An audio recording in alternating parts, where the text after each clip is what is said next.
17 বছরে যে আওয়ামী লীগ সরকার যে চাঁদাবাজি করেনি, 17 মাসে বিএনপিরা সেই চাঁদাবাজি করেছে। 5 তলার মাটি নেই তোমাদের। হিন্দুরা থাকবে জামায়াতের দেশে। হিন্দুকে হিজাব পরতে হবে না।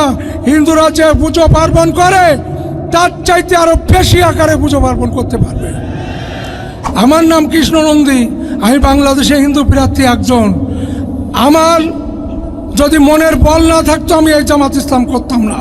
আপনারাও নিশ্চিত থাকবেন, এখানে হিন্দুরা যেভাবে আছে, আমি সার্কেট হাউস খুলনা সার্কেট হাউস ময়দানে বলেছিলাম হিন্দুরা থাকবে জামায়াতের দেশে।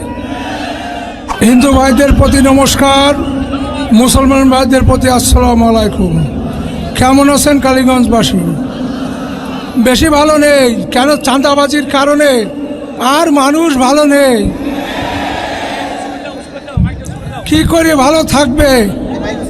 17 বছরে যে আওয়ামী লীগ সরকার যে চাঁদাবাজি করেনি, 17 মাসে বিএনপিরা সেই চাঁদাবাজি করেছে। বিদায় আমার এই মানুষগুলো আর ভালো নেই। আওয়ামী লীগ বাংলাদেশের যে কয়টি আসনে ছিল আর এখন বিএনপি যে কয়টি আসনে নমিনেশন দিয়েছে, তারা কি চাঁদাবাজিতে 1 নম্বর হয়েছে? হয়নি। চাঁদাবাজিতে 1 নম্বর হয়নি।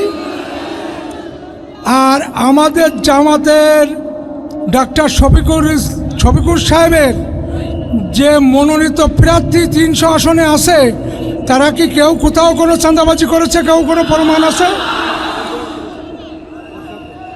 আমাদের জামাতের কর্মীদের কোনো একটা ক্লেম আছে বলতে পারেন? আমি 2003 সালে জামাত ইসলামে যোগদান করি অধ্যাপক মিয়া গোলাম পরের হাত ধরে। আমার 22-23 বছরের পুরো রেকর্ড ঘেটে দেখে তারপরে আমাকে নমিনেশন দিয়েছে। আমার নামে যদি একটা ক্লেম থাকে তাহলে আমাকে নমিনেশন দিত না, আর আমার এলাকার মানুষও ভোট দেবে না। আমার এখানে আছে মুহাদ্দিস রবিউল বাশার সাহেব, তার নামে কোনো একটা ক্লেম আছে? সে এক জায়গা থেকে 5 টাকার পান বাকি কিনে গেছে, এরকম কোনো প্রমাণ আছে? আমাদের জামাতের প্রার্থীরা কেউ এই সমস্ত কাজ করে? আমাদের কর্মীরাও করে, নেতা তো দূরের কথা, কর্মীরাও করে।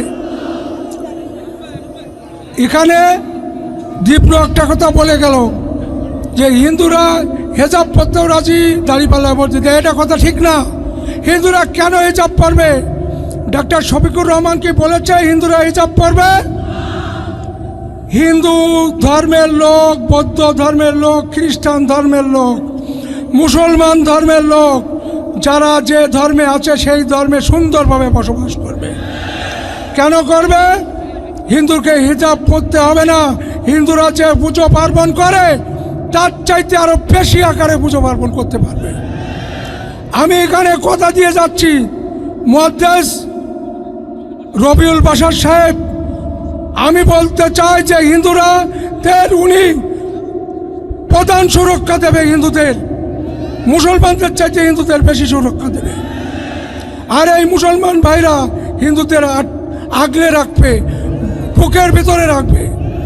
আপনারা বুঝবেন না যে আজ জামাত ইসলাম বিএনপি যে ফতুয়া দিচ্ছে যে জামাত ইসলাম মুসলমানের দল, এটা ঠিক না। জামাত ইসলাম হিন্দু, বৌদ্ধ, খ্রিস্টান সবার দল, সত্যের দল, ন্যায়ের দল, সততার দল। এই দলে হিন্দুরা মনে করে যে বৈষম্য থাকবে। ভাই, আমার নাম কৃষ্ণ নন্দী, আমি বাংলাদেশে হিন্দু প্রার্থী একজন। আমার যদি মনের বল না থাকতো আমি এই জামাত ইসলাম করতাম না। আপনারাও নিশ্চিত থাকবেন, এখানে হিন্দুরা যেভাবে আছে, আমি সার্কেট হাউস খুলনা সার্কেট হাউস ময়দানে বলেছিলাম হিন্দুরা থাকবে জামায়াতের দেশে। আপনারা একবার এই জামাত ইসলামকে ক্ষমতায় এনে দেখুন যে আমরা আর ভোট চাইতে যাব না, লোকের কাছে যাওয়া লাগবেও না। আমাদের মানুষ আপন ইচ্ছায় ভোট দেবে আমাদের। সারা বাংলাদেশে আপনারা জানেন যে সারা বাংলাদেশে একটা দাঁড়িপাল্লার একটা গণজোয়ার উঠেছে। এই জোয়ার কোনো মতেই থামানো যাবে না। আর আপনাদের এখানে যারা প্রার্থী আছে বিরোধী দলীয়, তারা তারা তারা চাঁদাবাজি করুক আর না করুক, তার পাশে যে লোকগুলো বসে থাকে তারা আপনারা ভালো করে দেখেছেন যে কত চাঁদাবাজ। 5ই আগস্টের পরে মানুষকে কিভাবে নির্যাতন করে চাঁদা দিতে হয়েছে সেটা মানুষ, এখানকার মানুষ 12ই ফেব্রুয়ারি নির্বাচনে মুহাদ্দেস রবিউল বাশারকে 2 প্রার্থীর চাইতে ডবল ভোট দিয়ে প্রমাণ করে দেবে এই এলাকার মানুষ। সারা বাংলাদেশে দাঁড়িপাল্লার একটা জোয়ার উঠেছে, সেই জোয়ারে বিএনপি আলারা ধাক্কা লেগেছে, বিএনপিতে ধাক্কা লেগেছে। বাবা, তোমরাই নির্বাচন করার জন্য প্রধান উপদেষ্টাকে লন্ডনে ডেকে নিয়ে গেলি, তাই বললে ফেব্রুয়ারি মাসে নির্বাচন দিতে হবে। আমাদের জামাতের কেউ নেতা তো বলেছিল না ফেব্রুয়ারি মাসে নির্বাচন দিতে হবে? এখন ফেব্রুয়ারি মাসে নির্বাচন দেওয়াতে তোমরা পিছোতে যাচ্ছ কেন?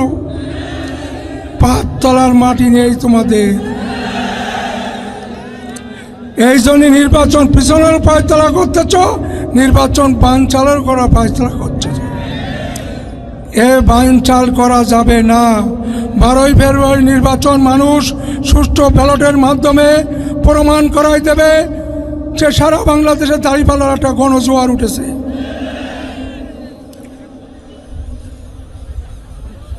অনেক রৌদ্র, যেহেতু এখানে আমার শোনার সন্তান সাদেক কায়ুম সাহেব এসেছে, তার বক্তব্য আপনারা শুনবেন। আর আমি হিন্দু মা বোনদের বলে যেতে চাই, আপনারা এই কালীগঞ্জে মুহাদ্দেস রবিউল বাশার সাহেবকে আপনারা দাঁড়িপাল্লায় ভোট দিয়ে নির্বাচিত করেন।